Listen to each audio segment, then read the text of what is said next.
I gradually became aware that I was awake again, sadly. I enjoyed those fleeting moments of unconscious sleep where the minutes and hours slowly drift away and then pick up speed until you are redlining it in fifth gear.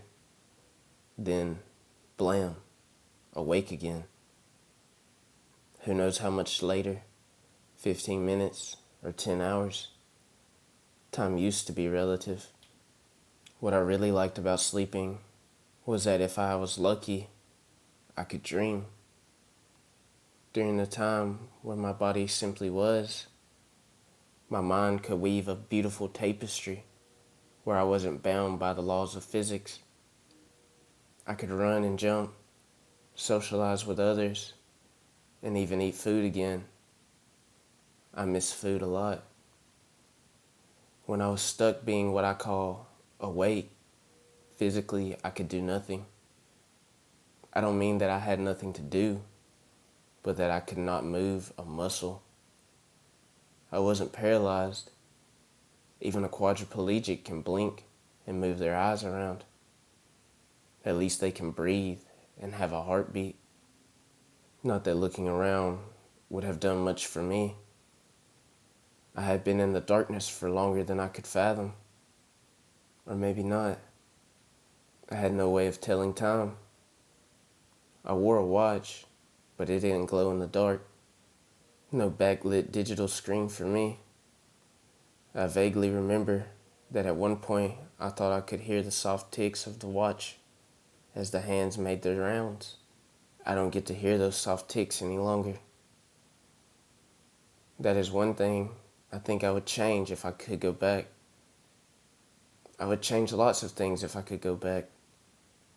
But if anything, I would have worn a digital watch that displayed the time and day of the week. If I could find one that showed the month too, I would drain every penny in my checking account and take out a bank loan just to have it now. Ideally, I would change other things first. I would have worn a helmet when I got onto my motorcycle. I would have looked both ways before I pulled out in front of that oil truck. I would have also maybe gotten one of those blood donor cards for my wallet, and then the paramedics would have known what my blood type was. So yeah, mistakes were made that day. But if I couldn't change the outcome, I would have worn a different watch.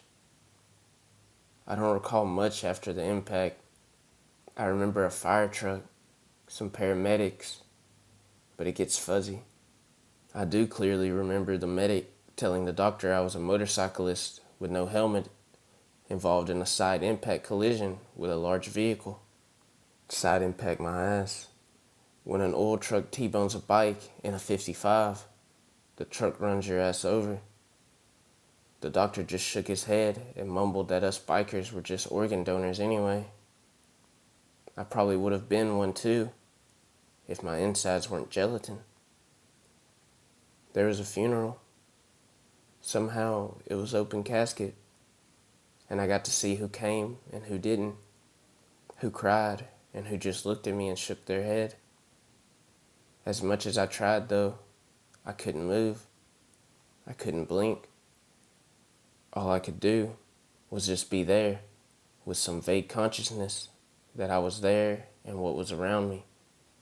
Sadly, those were the good times. Things only got worse from there. My casket was closed, and I never saw light again. I heard the thud of dirt as they covered my casket, and then I was completely alone, with nothing but the soft rhythmic clicking of my wristwatch to keep me company. Just me, my thoughts, and my wristwatch. I don't know how long I've been down here in this hole, but I really wish I had worn a different watch.